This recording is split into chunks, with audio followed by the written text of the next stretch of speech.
Welcome to the Making Sense Conversations podcast. I'm Washeke Ndwati. And today I am talking about money in your 50s, which is the final of the 3 episodes I've been doing, which has been recapping the Women and Money event we did on the 29th of March. And we had a fantastic speaker for this, Joanne Mwangi Yelbert, who took us through money in your 50s and very practical things as to what to be looking for and what to be thinking about.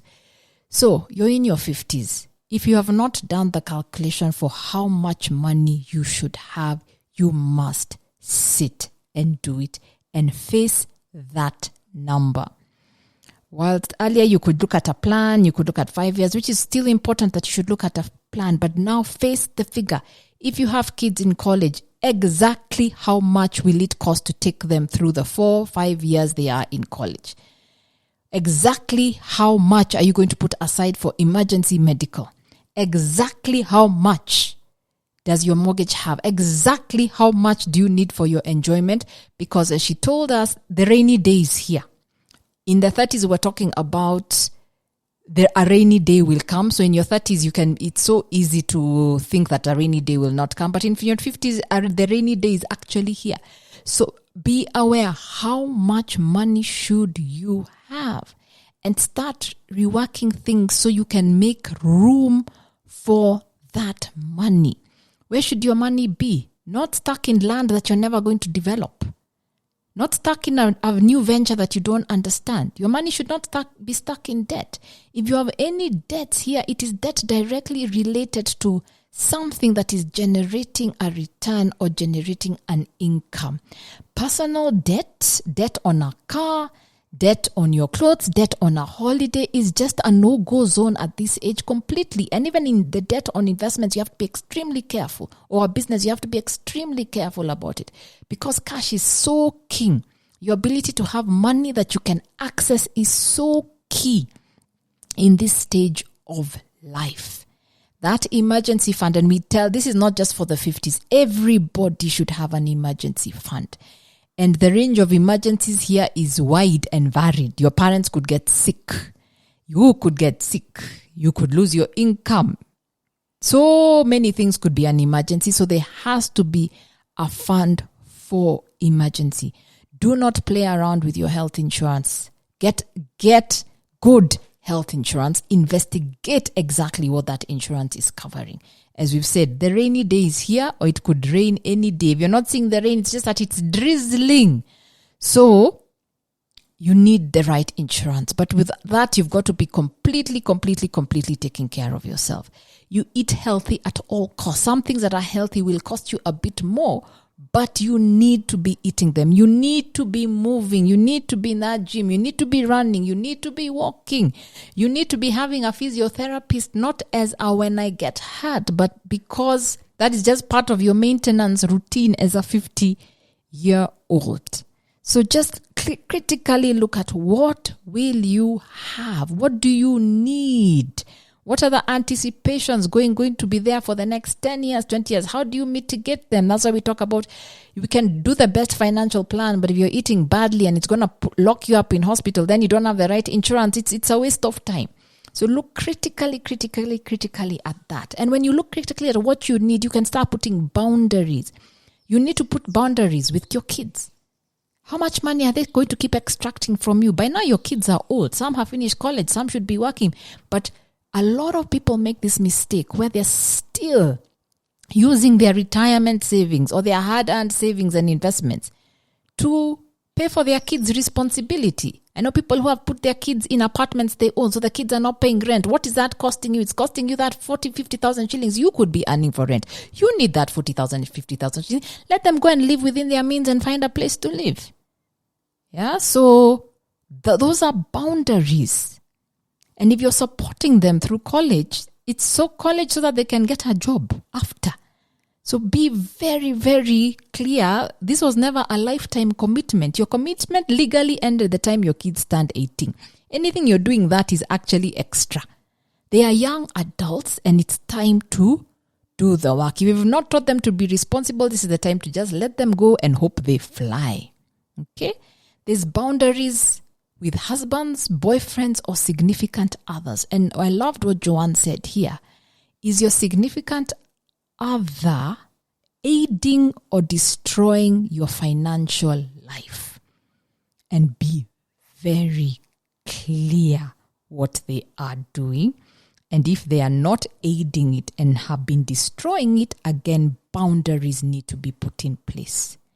Women, this is not the time to take a loan for a significant other, for a business idea that never works, but you feel obligated because you're the significant other to keep supporting.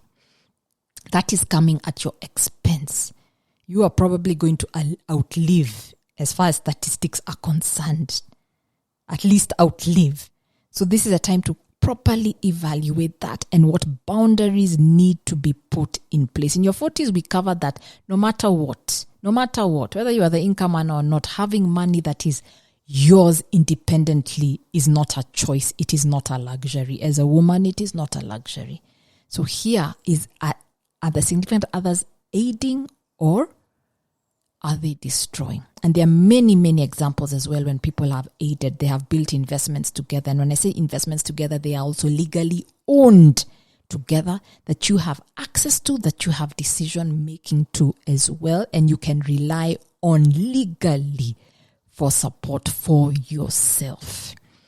I think aiding is also the concept of, this is not the point in time where anybody puts limitations on what you can do. Joanne told us to be unapologetically capitalistic. And it was really about it. Go forth and ask, how am I benefiting from this at all times? How am I benefiting from this business arrangement? How am I benefiting from this investment? How am I if I lend money, how am I actually benefiting from it? This thing, but you are obligated to the woman you have learned. No, it doesn't. Is not going to feed you later on in life. Be unapologetically capitalistic. It's time to even look at these assets that we have had, called homes. Your kids have left the house. What should you do with them? It's maybe time to consider selling. It may be time to consider renting, because it works financially in your best interest to do that. Okay? And there's a different consideration which I'll come to later. There are boundaries with siblings. There are boundaries with parents who are aging and need care.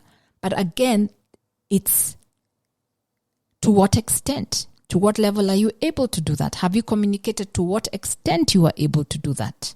Yeah? Now, you have to take care of yourself. This is also the season, and this is what I was saying, I'll come back to that. This is also the season where, if not now, when? If not now, if I don't take that cruise now, when am I going to actually do it? If I don't finally buy that expensive, Joanne said, these are Joanne's words, finally buy that expensive bag that I've wanted to, when? If I finally don't travel business class, when? So you will sometimes be refusing your kids something so that you can fly business class, but it's time to be unapologetic about it. If not now, when? And if you have a list of things that you have been holding back for a time later that one day you'll be able to, this is the time to put down that list and start ticking them off. So what came up is also that not everything, also for your 40s, not everything you do is going to be absolutely financially logical. You might, that same house, I was given an example that you can rent and sell. You might decide that for you love your house, and for this season of your life, you want to live in your house simply because it makes you happy. But you've also done the other side of the calculation and figured how much money you should have, what you're going to do about it, or maybe you have it. It's then okay. So as long as you are aware of how much money, that thing I've told you, how much money you should have, the decisions you make now are completely up to you. Because yes, if not now, when? Okay? It is a good stage of life. It is a stage where you can still do a lot. It's a stage where you should be completely unlimited in what you do. It is a stage where the fruits of your intention starts to pay off. And if you have not been intentional. It is a time to start. It is a time to let go of a lot of things you are holding on to in your 20s, in your 30s, and to some stage your 40s, and be crystal clear what life in this season then looks for you. It is the time to set boundaries. If people are not happy with you by now, it's okay. They are never going to be happy. So continuing to try and please them and shrinking yourself to please them is simply not going to work. So this season is non-negotiable. You become a very non-negotiable person, even with the people that you love in your life. And you then arrange your money so that what you want, it is non-negotiable. And remember, as Joanne told us, be unapologetically capitalistic. Thank you.